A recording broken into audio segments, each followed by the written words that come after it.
አድማጮች የለውጥ ትውልድ የተሰኘውን ፕሮግራማችንን እየሰማችሁ ነው የምትገኙት። አሁን የእንግዳ ሰዓታችን ላይ ነው የምንገኘው።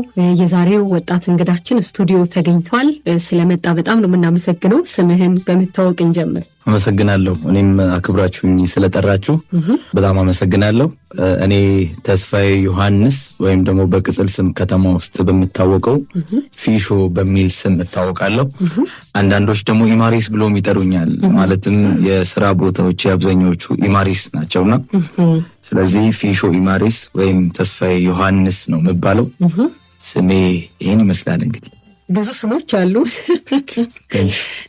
እሺ፣ እናመሰግናለን። እኛም ጥሪያችንን አክብረ ከራስ ህይወት ምርጥ ተሞክሮ ልታጋራ ለወጣቶች ስለመጣ ከመጀመሪያ ደረጃ ትምህርት ጀምሮ እስከ ዩኒቨርሲቲ ያለውን የት ነው የተማርከው?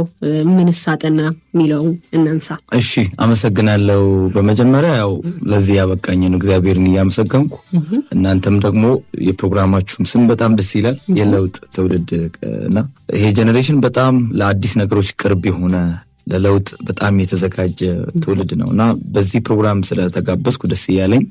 ራሴን ሳስተዋውቅ እኔ ብዙ ትምህርት ቤቶች ነው የተማርኩት። እንዳጋጣሚ ሆኖ የተወለድኩት አሁን ላይ ሶዶ ከተማ ሆኖ ድል በገሬራ ቀበሌ ቀጠና 2 ነው የሚባለው። መጀመሪያ ግን ዋራዛ ገሬራ እየተባለ ዙሪያ ወረዳ ተብሎ የሚጠራ ቅርብ ቦታ ላይ ነው የተወለድኩት እዚህ። ከዛ አንደኛ ክፍል ባሊ የምትባል ትምህርት ቤት አለች፣ እዛው ተማርኩኝ።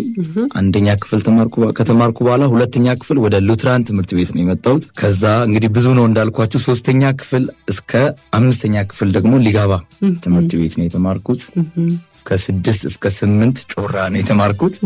ከዛ በኋላ ነው ደግሞ 9 እስከ 12 መሰናዶ ወይም ሃይ ስኩል ብለን የምንጠራውን አንድ ላይ ሶዶ መሰናዶ ትምህርት ቤት ተምሬ ነው ትምህርቴን እስከ 12 ያለውን የጨረስኩትና በትምህርት ሂደት ውስጥ በጣም ቶፕ ስኮረር ተማሪ ነበርኩ።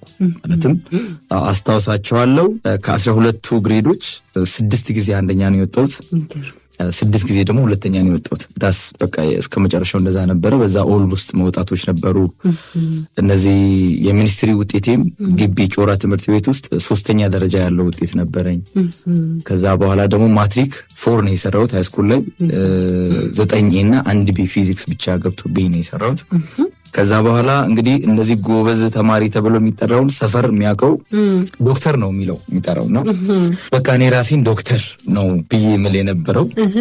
በአጋጣሚ እንዴት ሆነ ፈተና ተረባበሸና የሆነ ጊዜ 2008 ባሽ ነኝ ተሰረዘ ምናምንና በዚያ ትንሽ ተደነባበርንና እኔም ሌሎችም የምንጠበቅ ጓደኞች በጣም የምናጠና የነበረን ጓደኞች ውጤታችን እንደጠበቅ ነው አልሆነም። ግን ያው እግዚአብሔር ይመስገን 500 ነው ኢንትራንስ የሰራሁት፣ 500 ነው የሰራሁት። በዛ አጋጣሚ ሁለተኛ ምርጫዬ ኢንጂነሪንግ፣ ሁለተኛ ሀገር ሐዋሳ ዩኒቨርሲቲ ደረሰኝ። ስለዚህ ሐዋሳ ዩኒቨርሲቲ ጆይን አረግ።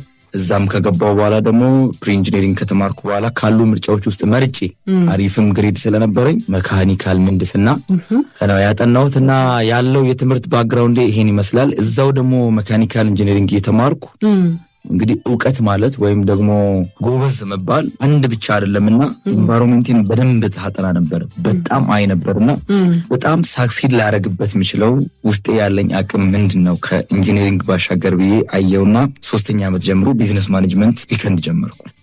እና 2013 መጨረሻ በአጋጣሚ በኮሮና ምክንያት 2014 መስከረም 8 ላይ ሁለቱንም ዲግሪዎችን ቢዝነስ ማኔጅመንት ፕላስ ሜካኒካል ምህንድስና ከሐዋሳ ዩኒቨርሲቲ ይዤ ወጣው። በአጠቃላይ የትምህርት ሂደቴ ይሄን ይመስላል። ካስረዘምኩባችሁ ይቅርታ። አረ በጣም አሪፍ ነው እንጂ ቶፕ ተማሪ እንደነበርክ እንደገና ደግሞ ሐዋሳ ዩኒቨርሲቲ ላይ 2 ትምህርት በአንድ ጊዜ ግራጁዌት አድርጎ መውጣት ያንተን ጥረት ያንተን ልፋት የሚያሳይ ነውና በጣም የሚደነቅ ነው።